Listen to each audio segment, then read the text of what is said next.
Hello everyone, welcome to my channel. तो हम लोग केमिकल रिएक्शन पढ़ रहे हैं। तो देखो, एटॉमिक नंबर कैसे याद करते हैं, पहले ग्रुप 1 देखते हैं, ठीक है ना। जैसे हम लोगों को पता है कि पीरियोडिक टेबल ऐसा दिखता है, ऐसा दिखता है ना।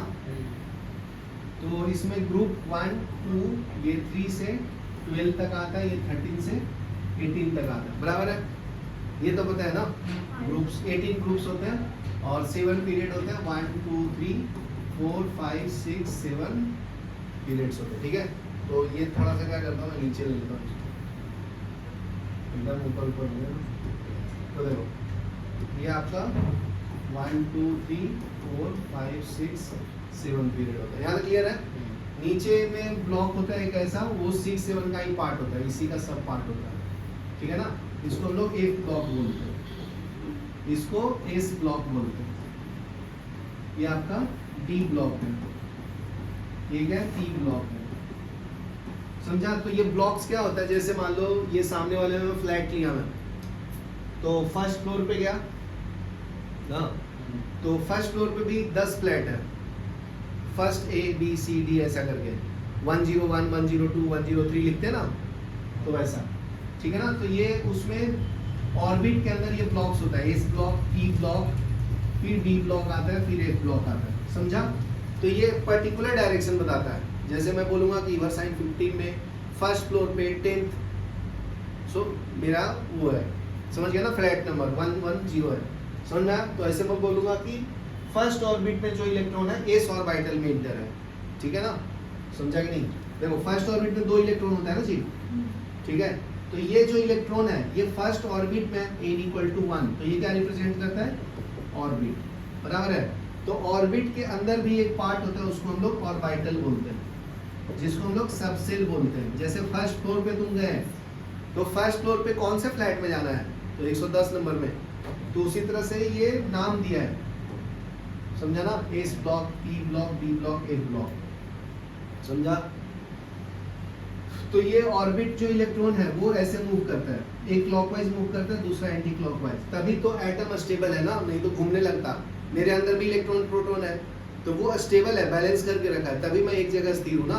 अगर उसमें से थोड़ा भी चेंजेस आता है तो देखो चक्कर उकर आने लगता है, तो उसमें क्या होता है, अनस्टेबल होता है तुम्हारा चार्जेस। देखो तुम कभी कभी ज़्यादा काम करते हो तो गर्म हाथ हो जाता है ना, तो इलेक्ट्रॉन ट्रांसफर होता है, बोलते हैं ना ऐसे करो गर्मी होगा, तो क्या होता है उसमें इलेक्ट्रॉन ट्रांसफर होता है, चार्ज ट्रांसफर होता है ना, तो गर्मी प्रोड्यूस होता है फ्रिक्शन के कारण। ये आगे पढ़ाऊंगा 11th 12th में, ये समझा। अभी तक इतना काफ़ी है तुम्हारे लिए। तो ये ग्रुप 1 में ये लास्ट ऑर्बिट में एक ही इलेक्ट्रॉन होगा, उसको हम लोग वैलेंस इलेक्ट्रॉन बोलते हैं। क्या बोलते हैं, वैलेंस इलेक्ट्रॉन। तो इसका डिफिनेशन क्या है, electron present in last orbit, electron present in last orbit is called valence electron. यहाँ तक क्लियर है। तो देखो ग्रुप 1, तो अभी ध्यान से देखना, इसमें स्टार्ट होता है ये हाइड्रोजन से, फर्स्ट आइटम है पीरियोडिक टेबल का अपना हाइड्रोजन है ना। तो मैं डाउन द ग्रुप जाऊंगा, तो हाइड्रोजन, उसके बाद लिथियम, फिर सोडियम, फिर पोटेशियम, फिर रूबिडियम, फिर सीजियम, फिर फ्रांसियम आता है। ये समझा। याद करने का ट्रिक्स बताता हूँ। हे लीना के रब से फरियाद, कैसे याद करना है, हे लीना के रब से फरियाद, याद क्लियर है। और ट्रिक्स है, देखो ऐसे काउंट करोगे, ये हाइड्रोजन हीलियम है ना, तो फर्स्ट पीरियड में 2 ही इलेक्ट्रॉन होता है, कितना होता है, 2, और सेकंड ऑर्बिट, सेकंड पीरियड और थर्ड में 8 होता है, फिर 18 होता है, फिर 32 होता है। तो ये पैटर्न याद रखना है। तो ये क्या है, number of electrons in the period है, स्टार्ट होता है 2 से, 2 8 8 18 32 यहाँ तक क्लियर है। तो यहाँ से लिखना चालू करो, 32 18 8 8 2। तो हाइड्रोजन का तो एटॉमिक नंबर सबको पता है ना, कितना है जी, बट 1 है ना, हाइड्रोजन 1 है ना, फर्स्ट एलिमेंट है पीरियोडिक टेबल का, ये तो याद रखो, नाम मत करना, समझा ना। तो अभी ऐड करो, 1 + 2 कितना होता है जी, तो 3, लिथियम का चेक करो 3 है, और 3 + 8 11, 11 + 8 19, 19 + 18, समझा मैं क्या कर रहा हूँ, सामने वाले को ऐड कर रहा हूँ, नीचे वाले का आंसर आ रहा है। 8 + 3 11, 11 + 8 19, यहाँ तक क्लियर आपको।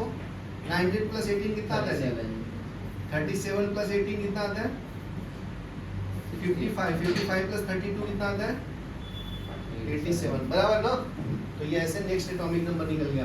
देखो हाइड्रोजन का 1 ही लास्ट ऑर्बिट में इलेक्ट्रॉन होता है, लिथियम 3 है, एटॉमिक नंबर 2,1, फिर सोडियम है 11, 2,8,1, पोटेशियम 19 है, ये क्या आएगा 2,8,1, बराबर है। अपने को पोटेशियम तक ही याद रखना। ये ट्रिक्स बता दिया हूँ, याद कर लेना। नाम इसका पता है तो बता देता हूँ। Li मतलब लिथियम, Na मतलब सोडियम, K मींस पोटेशियम,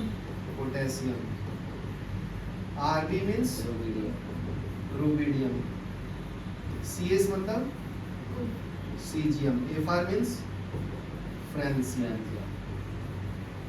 यहाँ तक क्लियर है? चलो लिख लो, फिर आगे बताता हूँ। ये भी बुला लो। ये देखो, ये जो लेफ्ट साइड में होगा ना, ये वाला पार्ट, ये होता है मेटल, ठीक है। राइट हैंड साइड वाला जो होता है वो होता है नॉन मेटल। क्या होता है? Non metal. यहाँ पे एक जिगजैग लाइन होता है, क्या होता है वो? जिगजैग लाइन होता है ऐसा, ठीक है। तो वो आपका मेटलॉइड रिप्रेजेंट करता है। मेटलॉइड मतलब जिसका प्रॉपर्टी मेटल और नॉन मेटल के बीच में लाई करता है, उसको क्या बोलते हैं? बराबर, समझ गया? मेटल और लिख देता हूँ मैं, ठीक है। तो क्या बोला जी मैं? क्या बोला?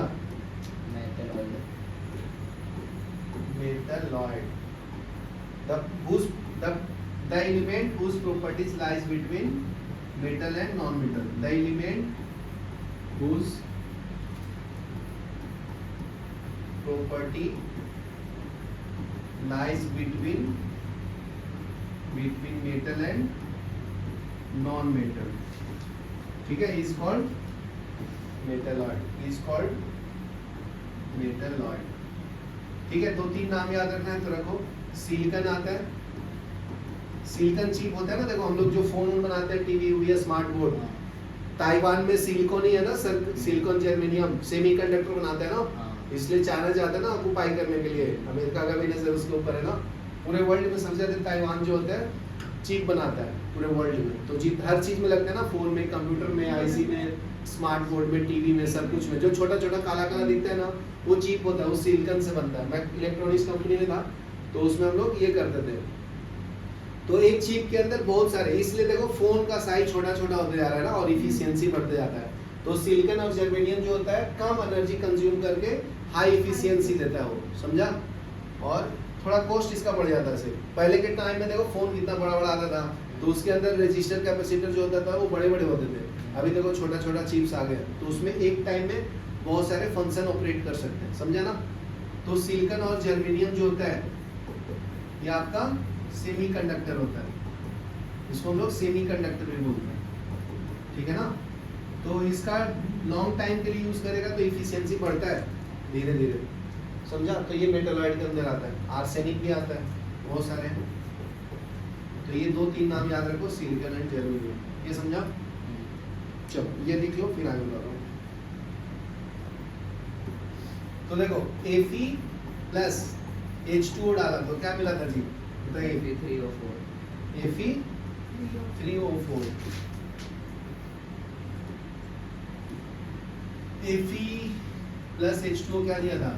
Fe3O4 plus H2। अभी आप देखो, और यहाँ पे आयरन कितना है? 3, बराबर, गुड। तो इधर 3 आयरन मांगता है ना, तो इधर 3 लिखूंगा, बैलेंस करता है। अभी ऑक्सीजन कितना है इधर?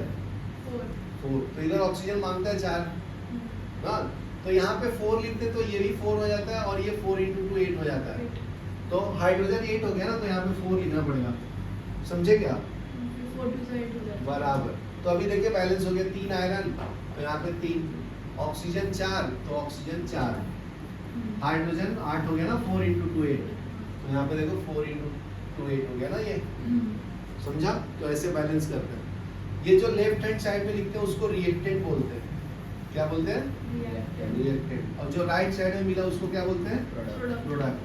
तो अगर कोई आपसे डिफिनेशन पूछेगा कि रिएक्टेंट का डिफिनेशन क्या जी, बताइए, क्या बताएंगे?